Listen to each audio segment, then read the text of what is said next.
অবশেষে স্বপ্ন পূরণ হতে চলেছে রাজ্যের প্রান্তিক জেলা পুরুলিয়াবাসীর। পুরুলিয়া শহর থেকে মাত্র 10 কিমি দূরে ছড়রাতে তৈরি হতে অত্যাধুনিক বিমানবন্দর। দ্বিতীয় বিশ্বযুদ্ধের সময় জরুরি পরিস্থিতিতে বিমান ওঠানামার জন্য পুরুলিয়া মফস্বল থানার ছড়রাতে এয়ার স্ট্রিপ তৈরি করেছিল ব্রিটিশরা। বর্তমানে সেটির অবস্থা পরিত্যক্ত। ব্রিটিশদের ফেলে দেওয়া সেই রানওয়ে অর্থাৎ এয়ার স্ট্রিপকে অত্যাধুনিক বিমানবন্দরে রূপান্তরিত করতে চলেছে রাজ্য সরকার। সেই মর্মে আজ রাজ্য সরকারের ট্রান্সপোর্ট ডিপার্টমেন্টের এয়ারক্রাফট ইঞ্জিনিয়ার, রাইটস ডিপার্টমেন্ট এবং ভূমি দপ্তরের আধিকারিকরা রানওয়ে এলাকা পরিদর্শন করলেন, খতিয়ে দেখলেন ম্যাপ, জমি পরিদর্শনের পাশাপাশি সয়েল টেস্ট করলেন আধিকারিকরা। এবার বিমানবন্দর তৈরির ডিপিআর তৈরি করে সেই রিপোর্ট পাঠানো হবে রাজ্য সরকারের কাছে। পুরুলিয়ায় বিমানবন্দর তৈরি হলে যোগাযোগের ক্ষেত্রে যুগান্তকারী অগ্রগতি ঘটবে বলে মনে করছে জেলাবাসী। সূত্রের খবর, বিমানবন্দরটি 1722 মিটার দৈর্ঘ্য ও 350 মিটার প্রস্থযুক্ত হবে। এখানে বিমানবন্দর তৈরি হলে যাতায়াতের সুবিধা যেমন বাড়বে, তেমনি আর্থ সামাজিক ক্ষেত্রেও উন্নতি হতে পারে বলে মত বিভিন্ন মহলের।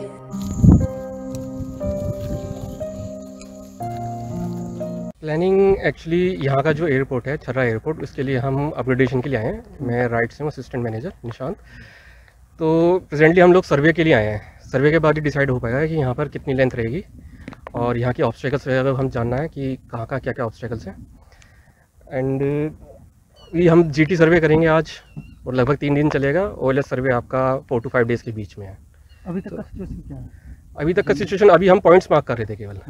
पॉइंट्स का मार्क करने के बाद सर्वे स्टार्ट होगा, फिर उसके बाद जो रिजल्ट आएगा उसके बाद से फिर हम प्रॉपर्ली रिपोर्ट दे पाएंगे गवर्नमेंट को।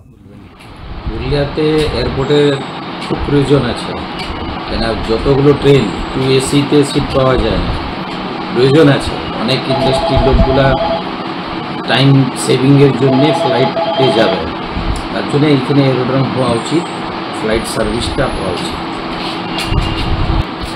আরে আমাদের অযোধ্যা টুরিস্ট প্লেস আছে, তো ওর জন্য অনেকজন আসতে চাইছে, সময়ের অভাবে আসতে পারেন। যদি এয়ারপোর্ট তৈরি হয়, ফ্লাইট সার্ভিস দেওয়া হয়, তো আরও ট্যুরিজমটা বাড়বে। গভর্নমেন্টকে অশেষ ধন্যবাদ যে ওনারা এরকম পদক্ষেপ নিয়েছেন। আমাদের ডিস্ট্রিক্টের এতে খুবই উন্নতি হবে, লাভবান হবে পাবলিক নানা দিক থেকে।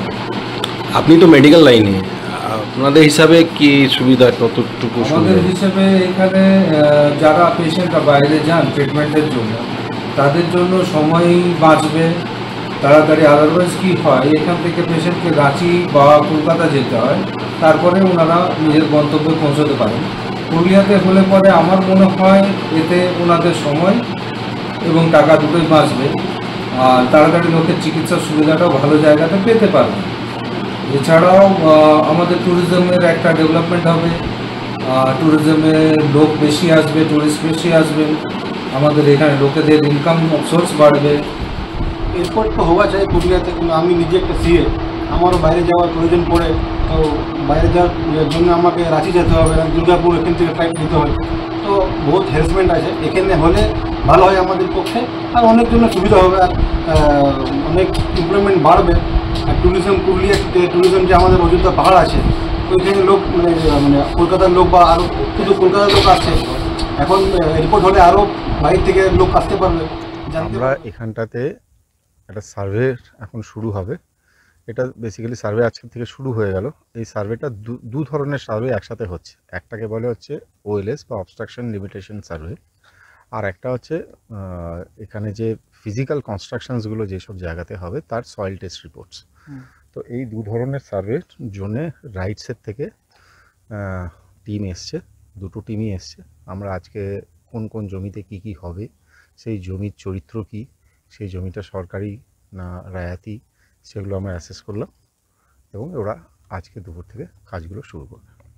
জমি যা আমাদের আছে রিকোয়ারমেন্ট তার উপরে ইয়ে করবে, যদি বাইরে জমি লাগে সেটা অ্যাকোয়ার করবে। কতটা জমি রয়েছে এখানে? ওটা তো দেখুন আমার কাছে ডাটা এখন নেই, ওটা এখন আমি বলতে পারবো না, ডাটা দেখে বলতে হবে। এই জমিটা মূলত কাদের? এই জমিটা অ্যাকচুয়ালি দ্বিতীয় বিশ্বযুদ্ধের সময় জমিটা অ্যাকোয়ার করা হয়, তারপরে ওয়েস্ট বেঙ্গল সরকারের আন্ডারই এখন আছে, এরপরে রেকর্ড দেখে ওটা বলা যাবে। পুরুলিয়া থেকে আনন্দ বিহানের রিপোর্ট, টিভি নিউজ 10।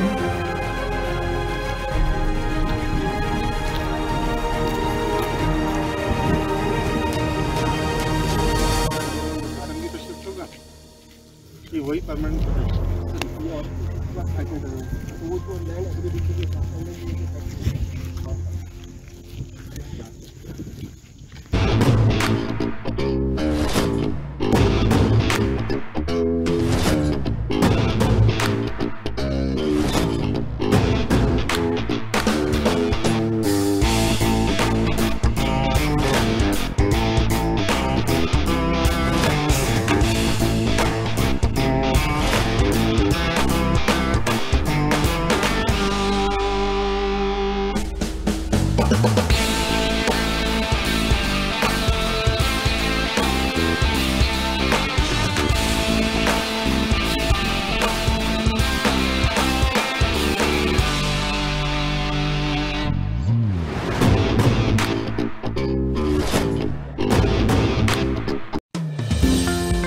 অত্যাধুনিক ডিজাইনের রুচিসম্মত গৃহসজ্জার উপকরণ মানে দুর্গাপুরের কল্পনা স্টিল এন্ড মার্বেলস ও কল্পনা ফার্নিচার। ঘর সাজানোর চোখ ধাঁধানোর রকমারি আইটেমের মধ্যে আপনি বেছে নিন শুধু সেরার সেরাটি। এখানে আপনি পাবেন বিশ্বমানের সমস্ত ধরনের টাইলস ও furniture, RAK ceramics, Berger paints, Hindware, Nitco, Somany সহ বিভিন্ন বহুজাতিক সংস্থার তৈরি এক্সক্লুসিভ কালেকশন। পাশাপাশি আপনার জন্য কল্পনা ফার্নিচার নিয়ে এসেছে পুচিনা, কার্লন, ইউরেকা ফোর্বস সহ বিভিন্ন বহুজাতিক সংস্থার আধুনিক মানের আসবাব সামগ্রী। কল্পনা স্টিল এন্ড মার্বেলস ও কল্পনা ফার্নিচারের এক্সক্লুসিভ শোরুম। আমাদের ঠিকানা মুচিপাড়া মার্কেট, দুর্গাপুর 12।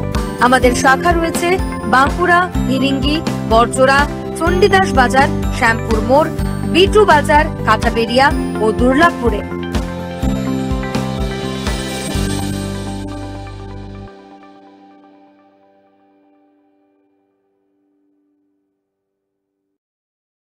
সবার আগে খবরের আপডেট পাওয়ার জন্য সাবস্ক্রাইব করুন আমাদের ইউটিউব চ্যানেল এবং ক্লিক করুন বেল নোটিফিকেশন আইকনে।